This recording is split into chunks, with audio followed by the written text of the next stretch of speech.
Nindot kayo ang pasalig sa atong tubag sa Salmo nga nag-ingon, giluwas ako sa Ginoo sa tanan kong gikahadlukan. Ang Ginoo di ay dili muluwas sa atong lawas. Ang iyang luwason ang atong gikahadlukan. Lingyay mong tupad ing naon sa roy imong gikahadlukan. Unya dili pagyod usa tanan nga akong gikahadlukan.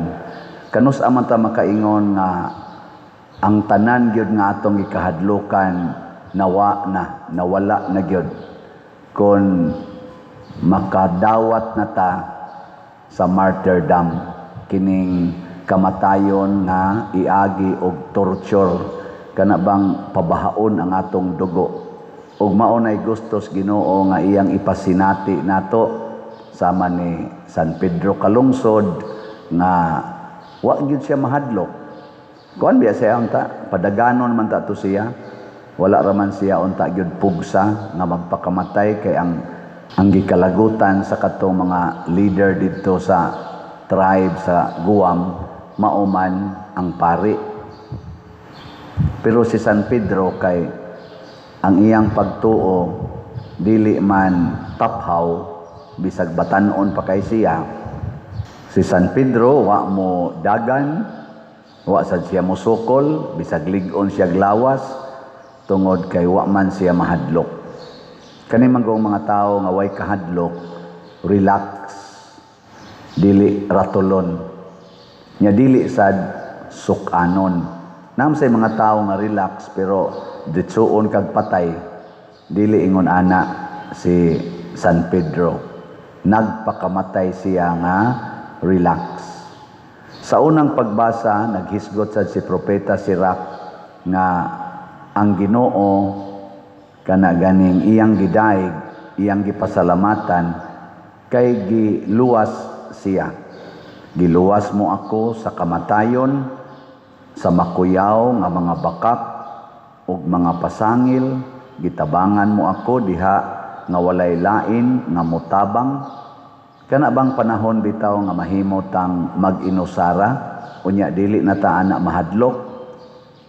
Kana giluwas na tas Ginoo.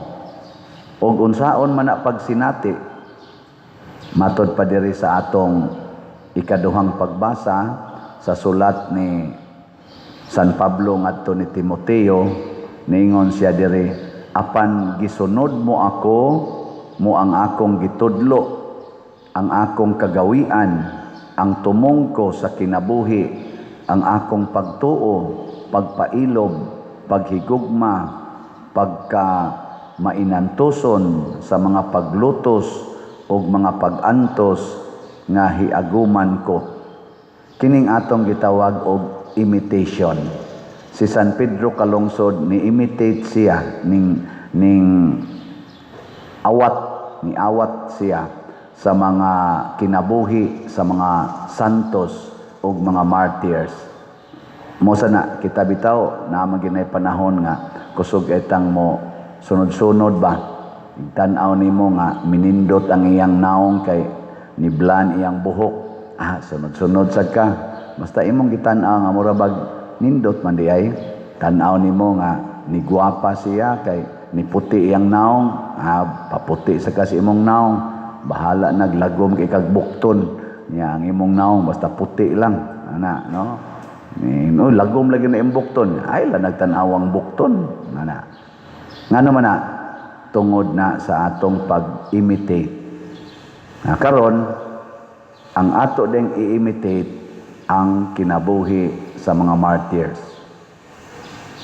Sa una, dito pa kusbukid, ang ako yung kanunay ditong masinati nga kana ganing image sa santos na magkuan may magngadzi mis kapilya, kana yung imahe ni San Roque og ni San Isidro Labrador. Nya labi maghisgot na ng ilang mga gusos.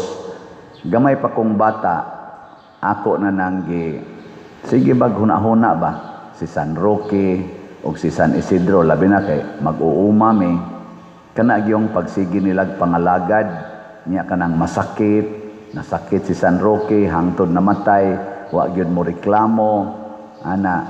O kaning Birhen sa Fatima, kay doon naman may dito'y imahin sa Birhen sa Fatima o Birhen sa Guadalupe, magsigi kog tan-aw nila kay kanang gamay pa kong bata, mahinomdom ko nga ang among kapilya layo mas among balay, mingaw kay itong lugara niya, ngit-ngit inigkanta na namo anang adios Rayna sa langit, ganahan mis among kamot, usahay muluha akong mata kay moingon ko, hala si Mama Mary siya na lang usa dire, kanon ni siya sa abat kay ingon maslas mama basta ngit-ngit na daghang abat nya.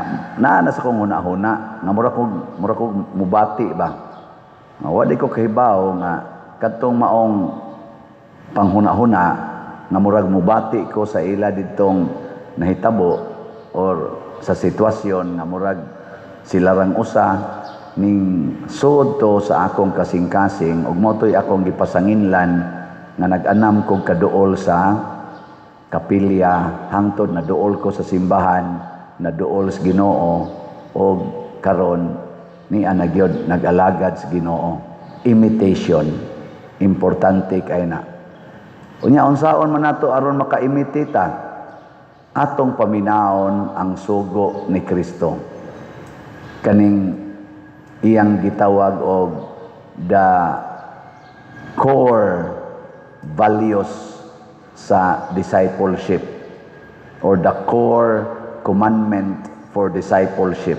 Ug unsa man ni matud pa niya diri, kun may buot mosunod kanako, kinahanglan nga magdumili sa iyang kaugalingon, deny himself or herself, magpasan sa iyang cross sa tanang adlaw, take up his cross or her cross every day, ug mosunod kanako and follow me.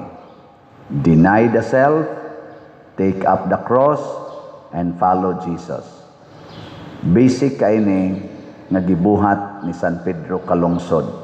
Iyang gikalimtan ang iyang kaugalingon ug miunong siya sa pari. Wa siya maghuna-huna sa iyang future kay batan-on pa kay siya. Iya gyung gihatag ang iyang kaugalingon. Ug unsa may nahitabo, matod pa ni Kristo diri,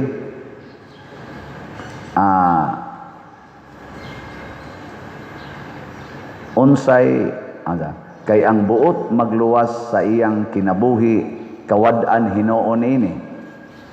Apan ang kawad-an sa iyang kinabuhi tungod kanako, magluwas niini.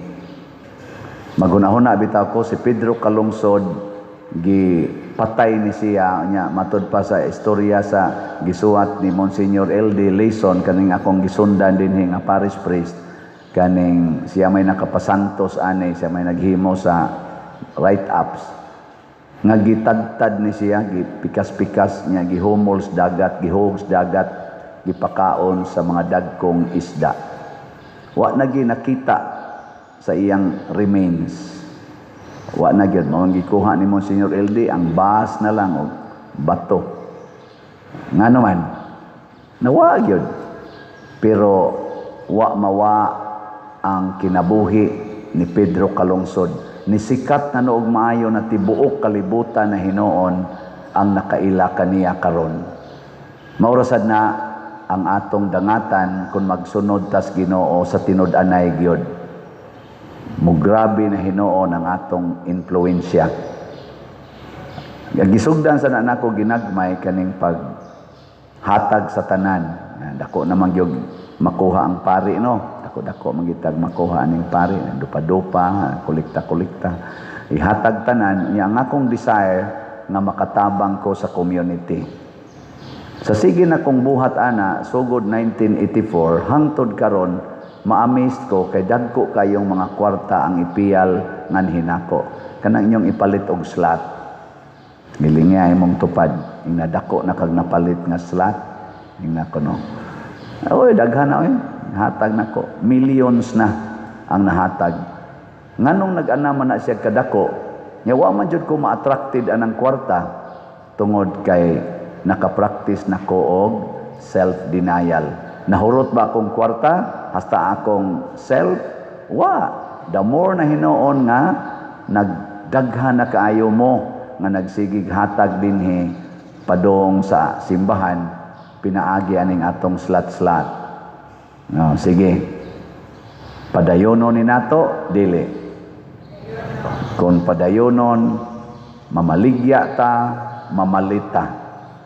Nya, hangtod na gid na sa kamatayon. Og the more nga makasinati ta og tinuod nga kinabuhi.